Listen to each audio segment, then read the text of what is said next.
सम्पूर्णमा नमस्कार। हाम्रो एसए नेपाल गाइड युट्युब च्यानलमा तपाईलाई स्वागत छ र आज चाहिँ मैले तपाईहरुसम्म चाहिँ लाभांश घोषणा गरेका कम्पनीहरु चाहिँ यो जुन कार्तिक 11 गतेसम्मको चाहिँ लिस्ट लिएर आएको छु र यसमा चाहिँ हामी सेक्टर वाइज चाहिँ कुन सेक्टरका कम्पनीहरुले चाहिँ कति लाभांश घोषणा गरेका छन् भन्ने कुरा चाहिँ प्रस्तुत गर्ने छु र कुन कम्पनीहरुले चाहिँ बुक क्लोज मिति पनि घोषणा गरिसकेका छन् र कहिलेसम्म किन्दाखेरि चाहिँ हामीले लाभांश पाउन सकिन्छ भन्ने कुरा पनि हामी यसमा चाहिँ प्रस्तुत गर्ने छौं। अब चाहिँ विषयवस्तुतर्फ लागौं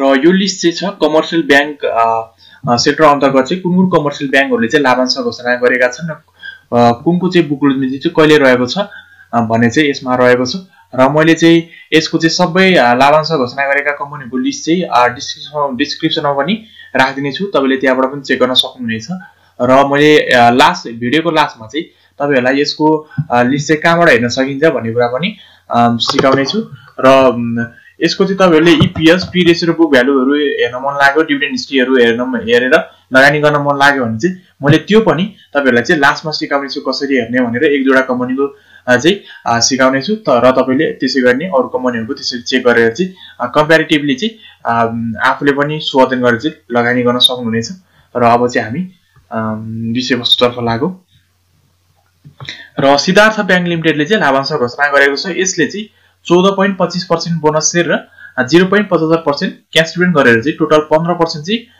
टोटल डिभिडेन्ड चाहिँ घोषणा गरेको छ र यसले चाहिँ बुक क्लोज मिति चाहिँ तय गरेको छैन र यसको बुक क्लोज मितिको पनि केही दिनपछि चाहिँ एनाउन्स गर्ला। तपाईहरुले यदि बुक क्लोज मितिको अघिल्लो दिन चाहिँ शेयर खरिद गर्नुहुन्छ अथवा होल्ड गर्नुहुन्छ भने चाहिँ तपाईले यसको लाभांश चाहिँ पाउन सक्नुहुनेछ।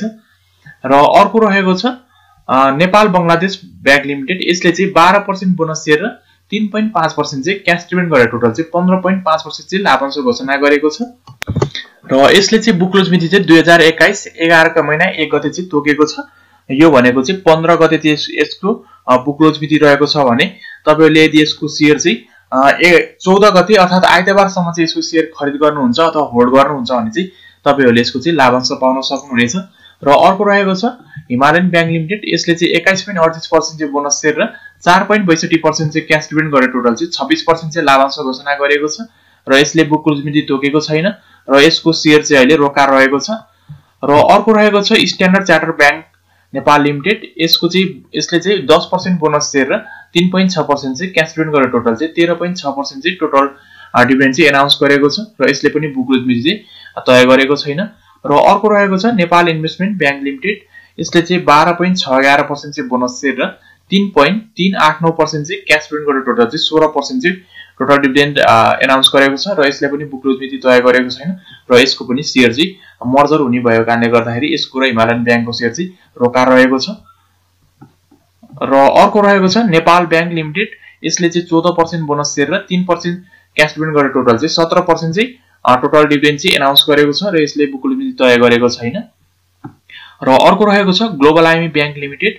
यसले 10% बोनस शेयर र 3.5% क्याश डिभिडेन्ड गरेर टोटल चाहिँ 13.5% चाहिँ टोटल डिभिडेन्ड एनाउन्स गरेको छ र यसले पनि बुक क्लोज मिति तय गरेको छैन। र अर्को रहेको छ एनआईसीआईसीआई बैंक लिमिटेड। यसले 15% बोनस शेयर र 0.7895% चाहिँ टोटल क्याश डिभिडेन्ड गरेर टोटल चाहिँ 15.7895% चाहिँ टोटल डिभिडेन्ड एनाउन्स गरेको छ र यसले पनि बुक क्लोज मिति तय गरेको छैन। र अर्को रहेको छ बैंक अफ काठमाडौँ लिमिटेड। यसले बोनस शेयर 10% र 4% चाहिँ क्याश डिभिडेन्ड गरेर टोटल चाहिँ 14% चाहिँ टोटल डिभिडेन्ड चाहिँ एनाउन्स गरेको छ र यसले पनि बुक क्लोज मिति चाहिँ तय गरेको छैन। र अरु बैंकहरुले पनि लाभांश घोषणा गर्न बाँकी नै रहेको छ र मैले चाहिँ यो भन्दा अगाडि चाहिँ कुन कमर्सियल बैंकको चाहिँ लाभांश क्षमता कति रहेको छ, कति लाभांश दिन सक्ने क्षमता रहेको छ भन्ने चाहिँ अगाडि नै भिडियो बनाएको छु। तपाईले चेक गर्न सक्नुहुन्छ अथवा मैले आई बटनमा राखिदिने छु। तपाईले त्यहाँबाट पनि चेक गरेर चाहिँ तपाईहरुलाई चाहिँ त्यस भिडियोले चाहिँ पक्कै पनि हेल्प गर्नेछ। र डेभलपमेन्ट बैंक सेक्टरको शेयर अन्तर्गत चाहिँ लुम्बिनी विकास बैंक लिमिटेडले चाहिँ 10% बोनस शेयर र 3.712% चाहिँ क्याश डिभिडेन्ड गरेर टोटल चाहिँ 13.712% चाहिँ टोटल डिभिडेन्ड एनाउन्स गरेको छ र यसले पनि बुक क्लोज मिति चाहिँ तय गरेको छैन। र अरु पनि डेभलपमेन्ट बैंकहरुले चाहिँ लाभांश घोषणा गर्न बाँकी नै रहेको छ र मैले यसको भिडियो पनि कुन डेभलपमेन्ट बैंकले चाहिँ कति पर्सेन्ट चाहिँ लाभांश दिन सक्ने क्षमता रहेको छ भन्ने चाहिँ अगाडि नै भिडियो बनाइसकेको छु। मैले त्यसको चाहिँ आई बटनमा पनि राखिदिन्छु अथवा डिस्क्रिप्सनमा पनि राखिदिन्छु। तपाईले त्यहाँबाट पनि चेक गर्न सक्नुहुनेछ। र फाइनान्स सेक्टर को शेयर अन्तर्गत चाहिँ आईसीएफसी फाइनान्स लिमिटेडले चाहिँ लाभांश 10% बोनस शेयर र 4% चाहिँ क्याश डिभिडेन्ड गरेर टोटल चाहिँ 14% चाहिँ लाभांश घोषणा गरेको छ र यसले पनि बुक क्लोज मिति तय गरेको छैन र अरु कम्पनीहरुले पनि फाइनान्स कम्पनीहरुले लाभांश घोषणा गर्न बाँकी नै रहेको छ र मैले यो भन्दा अगाडि पनि यसको चाहिँ कुन फाइनान्स कम्पनीहरुले चाहिँ कति चाहिँ लाभांश दिन सक्ने क्षमता रहेको छ भन्ने चाहिँ भिडियो बनाएको छु र मैले यसको आई बटनमा पनि लिंक राख्दिन्छु, तपाईले त्यहाँबाट पनि चेक गर्न सक्नुहुनेछ र मैले डिस्क्रिप्सनमा पनि राख्दिन्छु, तपाईले त्यहाँबाट पनि चेक गर्न सक्नुहुनेछ। र माइक्रो फाइनान्स सेक्टरको शेयर अन्तर्गत चाहिँ मिरमिरे लघुवित्त वित्तीय संस्था लिमिटेडले चाहिँ 20% चाहिँ बोनस शेयर चाहिँ घोषणा गरेको छ र यसले बुक क्लोज मिति तय गरेको छैन र यसले क्वार्टर 1 2078-79 को पनि रिपोर्ट चाहिँ पब्लिश गरेको छ र यसको रिपोर्ट चाहिँ एकदमै राम्रो आएको छ। यसले ईपीएस हरु चाहिँ हरेक इन्डिकेटरहरु चाहिँ बढाउन सफल भएको छ। र अर्को रहेको छ फर्स्ट माइक्रो फाइनान्स लघुवित्त वित्तीय संस्था लिमिटेड, यसले चाहिँ 10% बोनस शेयर र 0.53% चाहिँ क्याश डिभिडेन्ड गरेर टोटल चाहिँ 10.53% चाहिँ टोटल डिभिडेन्ड चाहिँ अनाउन्स गरेको छ र यसले पनि बुक क्लोज मिति तय गरेको छैन। र अर्को रहेको थियो स्वरोजगार लघुवित्त वित्तीय संस्था लिमिटेड, यसले 25% चाहिँ बोनस शेयर चाहिँ घोषणा गरेको थियो र यसको बुक क्लोज मिति चाहिँ भोलि रहेको छ। आजसम्म चाहिँ शेयर खरिद गर्नुहुनेले चाहिँ यसको लाभांश पाउनु हुनेछ। र अर्को रहेको छ सिभिल लघुवित्त वित्तीय संस्था लिमिटेड, यसको चाहिँ 19% बोनस शेयर र 1% चाहिँ क्याश डिभिडेन्ड टोटल चाहिँ 20% चाहिँ लाभांश यसले घोषणा गरेको छ र यसको बुक क्लोज मिति चाहिँ कार्तिक 14 गते रहेको थियो र यसको आजसम्म चाहिँ शेयर खरिद गर्नुहुनेले अथवा बिहीबारसम्म चाहिँ कारबार यसको शेयर खरिद गर्नुहुने चाहिँ यसको लाभांश पाउन सक्नुहुनेछ। र अर्को रहेको छ आरएसडीसी लघुवित्त वित्तीय संस्था लिमिटेड, यसले चाहिँ 10% बोनस शेयर र 0.5263% चाहिँ क्याश डिभिडेन्ड गरेर टोटल चाहिँ 10.5263% चाहिँ टोटल डिभिडेन्ड दिन लागेको छ र यसले बुक क्लोज मिति तय गरेको छैन।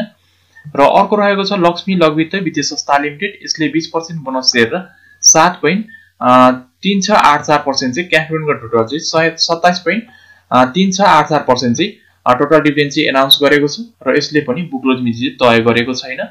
र अर्को रहेको छ स्वाभिमान लघुवित्त वित्तीय संस्था लिमिटेड, यसले चाहिँ 32.3% चाहिँ बोनस शेयर र 1.7% चाहिँ क्याश डिभिडेन्ड गरेर टोटल चाहिँ 34% चाहिँ लाभांश घोषणा गरेको छ र यसले पनि बुक क्लोज मिति तय गरेको छैन।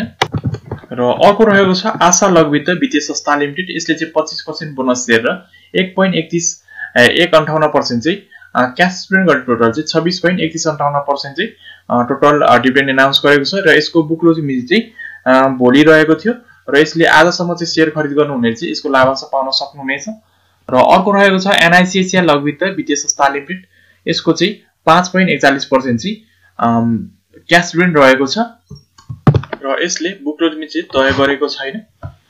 र अर्को रहेको छ मेरो माइक्रो फाइनान्स लघुवित्त वित्तीय संस्था लिमिटेड, यसले चाहिँ 20% बोनस शेयर र 1.0526% चाहिँ क्याश डिभिडेन्ड गरेर टोटल चाहिँ 21.0526% चाहिँ टोटल डिभिडेन्ड अनाउन्स गरेको छ र यसले पनि बुक क्लोज मिति तय गरेको छैन। र अर्को रहेको छ सबैको लघुवित्त वित्तीय संस्था लिमिटेड, यसले 31.5% चाहिँ बोनस शेयर र 1.63% चाहिँ क्याश डिभिडेन्ड गरेर टोटल चाहिँ 32.68% चाहिँ टोटल डिभिडेन्ड चाहिँ अनाउन्स गरेको छ र यसले पनि बुक क्लोज मिति तय गरेको छैन। र अर्को रहेको छ ग्लोबल आइमी लघुवित्त वित्तीय संस्था लिमिटेड, यसले 28% चाहिँ बोनस शेयर अनाउन्स गरेको छ र यसले पनि बुक क्लोज मिति तय गरेको छैन। र अर्को रहेको छ स्वाभिमान लघुवित्त वित्तीय संस्था लिमिटेड, यसले 19% बोनस शेयर र 6% चाहिँ क्याश डिभिडेन्ड गरेर टोटल चाहिँ 25% चाहिँ लाभांश घोषणा गरेको छ र यसले पनि बुक क्लोज मिति तय गरेको छैन। र अर्को रहेको छ महिला लघुवित्त वित्तीय संस्था लिमिटेड, यसले 47.5% चाहिँ बोनस शेयर र 2.5% चाहिँ क्याश डिभिडेन्ड गरेर टोटल चाहिँ 50% चाहिँ टोटल डिभिडेन्ड चाहिँ अनाउन्स गरेको छ र यसले पनि बुक क्लोज मिति तय गरेको छैन। र अर्को रहेको छ नेरुडे लघुवित्त वित्तीय संस्था लिमिटेड, यसले चाहिँ 21.4876% चाहिँ बोनस शेयर र 1.1309% चाहिँ क्याश डिभिडेन्ड गरेर टोटल चाहिँ 22.6185% चाहिँ डिभिडेन्ड चाहिँ अनाउन्स गरेको छ र यसले पनि बुक क्लोज मिति तय गरेको छैन। र अर्को रहेको छ सपोर्ट लघुवित्त वित्तीय संस्था लिमिटेड, यसले चाहिँ 30% बोनस शेयर र 1.5789% चाहिँ क्याश डिभिडेन्ड गरेर टोटल चाहिँ 31.5789% चाहिँ टोटल डिभिडेन्ड अनाउन्स गरेको छ र यसले पनि बुक क्लोज मिति तय गरेको छैन। र अर्को रहेको छ गणपति लघुवित्त वित्तीय संस्था लिमिटेड, यसले चाहिँ 19% बोनस सेयर र 1% चाहिँ क्याश डिभिडेन्ड गरेर टोटल चाहिँ 20% चाहिँ टोटल डिभिडेन्ड चाहिँ एनाउन्स गरेको छ र यसले पनि बुक क्लोज मिति चाहिँ तय गरेको छैन। र अर्को रहेको छ नाडेब लघुवित्त वित्तीय संस्था लिमिटेड, यसले चाहिँ 20% बोनस सेयर र 1.053% चाहिँ क्याश डिभिडेन्ड गरेर टोटल चाहिँ 21.053% चाहिँ टोटल डिभिडेन्ड चाहिँ एनाउन्स गरेको छ र यसले पनि बुक क्लोज मिति तय गरेको छैन। र यसको चाहिँ मर्जरको कारणले गर्दाखेरि चाहिँ यसको सेयर चाहिँ अहिले रोका रहेको छ। र इन्भेस्टमेन्ट सेक्टर अन्तर्गत चाहिँ नेपाल इन्फ्रास्ट्रक्चर ब्याङ्क लिमिटेडले चाहिँ 8% बोनस र 0.5% चाहिँ क्याश डिभिडेन्ड गरेर टोटल चाहिँ 8.5% चाहिँ लाभांश घोषणा गरेको छ र यसले पनि बुक क्लोज मिति तय गरेको छैन। र लाइफ इन्सुरेन्स सेक्टर अन्तर्गत चाहिँ रिलायन्स लाइफ इन्सुरेन्सले चाहिँ 5.2632% चाहिँ क्याश डिभिडेन्ड एनाउन्स गरेको छ र यसले पनि बुक क्लोज मिति तय गरेको छैन। र यो त थियो हाम्रो जुन तपाईहरुसँग चाहिँ मैले यो जुन चाहिँ लाभांश घोषणा गरेका कम्पनीहरु चाहिँ मैले सेक्टर वाइज अन्तर्गत चाहिँ कुन सेक्टरका कम्पनीहरुले कति % चाहिँ लाभांश घोषणा गरेका छन् भन्ने चाहिँ तपाईहरुसँग चाहिँ मैले लिस्ट प्रस्तुत गरे। र तपाईहरुले यदि यसको चाहिँ लाभांश खान चाहनुहुन्छ भने चाहिँ तपाईले बुक क्लोज मिति कम्पनीहरुले चाहिँ तय गरेका हुन्छन् र त्यो बुक क्लोज मितिको चाहिँ अघिल्लो दिन चाहिँ तपाईहरुले शेयर खरिद गर्नुहुन्छ अथवा होल्ड गर्नुहुन्छ भने चाहिँ त्यसको लाभांश चाहिँ तपाईहरुले पाउन सक्नुहुनेछ। अब म तपाईहरुलाई चाहिँ यसको जुन लाभांश घोषणा गरेका लिस्टहरु चाहिँ कसरी हेर्न सकिन्छ भन्ने कुरा चाहिँ सिकाउन गइरहेको छु। सर्वप्रथम त तपाई एउटा न्यू ट्याबमा जानुहोस् र तपाईले यहाँ शेयरसंसार.com भनेर चाहिँ क्लिक गर्नु होला। मैले चाहिँ शेयरसंसार.com बाट चाहिँ प्रस्तुत गरेको हो र तपाईले यसमा क्लिक गर्नु होला र जुन तपाईहरुले यहाँ देख्नुहुन्छ मार्केट देख्नुहुन्छ, मार्केटमा यसरी जानु होला र यहाँ निर प्रोपोज डिभिडेन्ड भन्नेमा चाहिँ क्लिक गर्नु होला र प्रोपोज डिभिडेन्डमा चाहिँ यो चाहिँ 17-18 को लागि चाहिँ अघिल्लो वर्षको चाहिँ डिभिडेन्ड दिन्छ कम्पनीहरुले चाहिँ र यो चाहिँ तपाईहरुले अल सेक्टर पनि यसरी हेर्न सक्नुहुनेछ। सरसर्ती गरेर अल सेक्टर पनि 1-2 गर्दै यहाँ क्लिक गर्दै हेर्न सक्नुहुनेछ। र तपाईहरुले चाहिँ यदि सेक्टर वाइज हेर्नु पर्यो भने चाहिँ जस्तै कमर्सियल ब्याङ्कमा क्लिक गरेर चाहिँ सर्च गर्नु होला र कमर्सियल ब्याङ्क अन्तर्गतको शेयरहरुले चाहिँ कुनको चाहिँ बाँकी छ भनेर चाहिँ यहाँ सबै देखाउँछ। र अर्को चाहिँ जस्ट डेभलपमेन्ट ब्याङ्कको हेर्नु पर्यो भने चाहिँ यहाँ डेभलपमेन्ट ब्याङ्क यसरी क्लिक गरेर चाहिँ तपाईहरुले यसको चाहिँ लिस्ट चेक गर्न सक्नुहुनेछ। र तपाईहरुलाई चाहिँ मैले अब कम्पनीहरुको चाहिँ ईपीएस, पी रेशियो र बुक भ्यालुहरु चाहिँ र यसको पास्ट डिभिडेन्ड हिस्ट्रीहरु चाहिँ कसरी हेर्ने त्यो अंश भनेर चाहिँ तपाईहरुलाई म सिकाउन गइरहेको छु। फेरि तपाईहरु यसको न्यू ट्याबमा जानुहोस् अथवा तपाईले मोबाइलबाट हेर्दै हुनुहुन्छ भने चाहिँ गुगलमा जानुहोस् र तपाईहरुले जस्तै मानौ कि मैले ग्लोबल आइएम ब्याङ्क लिमिटेडको हेर्दै छु भने चाहिँ जस्तै ग्लोबल आइएमई ब्याङ्क भनेर सर्च गर्नु होला। ग्लोबल आइएमई ब्याङ्क अनि मेरो लगानी भनेर सर्च गर्नु होला। मेरो लगानी ग्लोबल आइएम ब्याङ्क मेरो लगानी भनेर त्यसरी सर्च गर्दाखेरि चाहिँ मेरो लगानी.com को चाहिँ यस्तो देखाउँछ र तपाईहरुले यहाँ ग्लोबल आइएम ब्याङ्क मेरो लगानीमा चाहिँ क्लिक गर्नु होला र तपाईहरुले यसमा चाहिँ यसको चाहिँ ग्लोबल आइएम ब्याङ्कको कोड देख्न सक्नुहुनेछ। जीबीआईएमई हो यसको सर्टकट फर्म चाहिँ र यसको कुन सेक्टर रहेको छ यो देख्न सक्नुहुनेछ। यसको चाहिँ कति किता चाहिँ शेयर आउटस्ट्यान्डिङ रहेको छ र मार्केट प्राइस चाहिँ आज कति रहेको छ, कति % घट्ने बढ्ने गरेको छ र यसको लास्ट ट्रान्ज्याक्सन भनेको चाहिँ आजको डेटको मार्केट प्राइस रहेको छ यो चाहिँ र यसको 52 वीकको हाई लो कति रहेको छ, 120 डेजको एभरेजमा चाहिँ कति मार्केट प्राइस रहेको थियो र यसको 1 इयर यील्डमा चाहिँ कति % यो यसले यील्ड 1 इयर यील्ड चाहिँ यसको कति रहेको छ र यसको ईपीएस चाहिँ यो चाहिँ क्वार्टर 4 को चाहिँ 17-18 को चाहिँ यसको 19.08 रहेको छ भने यसको प्राइस अर्निङ रेशियो चाहिँ 20.66 रहेको छ भने यसको बुक भ्यालु चाहिँ 151.11 रहेको छ। र हामीले चाहिँ ईपीएस हरुमा चाहिँ हेर्नु पर्दाखेरि चाहिँ हामीले ईपीएस चाहिँ सबैभन्दा बढी भएका ईपीएस हरु हेर्नुपर्छ। 20 भन्दा बढी भएका ईपीएस हरु चाहिँ राम्रो मान्ने गरिन्छ भने पी रेशियो चाहिँ हामीले सकेसम्म कम पी रेशियो भएका कम्पनीहरु हेर्नुपर्छ। पी रेशियो भनेको चाहिँ तपाईले एक भनौं न जस्तै तपाईले 1 रुपैयाँ कमाउनको लागि चाहिँ कति लगानी गर्दै हुनुहुन्छ भन्ने कुरा चाहिँ बुझ्न सकिन्छ र हामीले चाहिँ जति थोरै पी रेशियो हेर्न सक्यो त्यति नै हामीले चाहिँ सस्तो पर्छ हामीलाई चाहिँ। र बुक भ्यालु भनेको चाहिँ यसको वास्तविक मूल्य हो। यसको वास्तविक मूल्य चाहिँ 151.11 रहेको छ। र अर्को हेर्छौं भने चाहिँ हाम्रो यो पीबीबी रहेको छ। यो पीबीबी ले चाहिँ तपाईको जुन यो कति गुणा रहेको छ भनेको चाहिँ यो जुन वास्तविक मूल्यको कति गुणा रहेको छ भन्ने चाहिँ यसले जनाउँछ र यसको डिभिडेन्ड पनि तपाईले हेर्न सक्नुहुनेछ र यसको चाहिँ भोल्युमहरु पनि हेर्न सक्नुहुन्छ र मार्केट क्यापिटलाइजेसन चाहिँ कति रहेको छ त्यो पनि हेर्न सक्नुहुनेछ।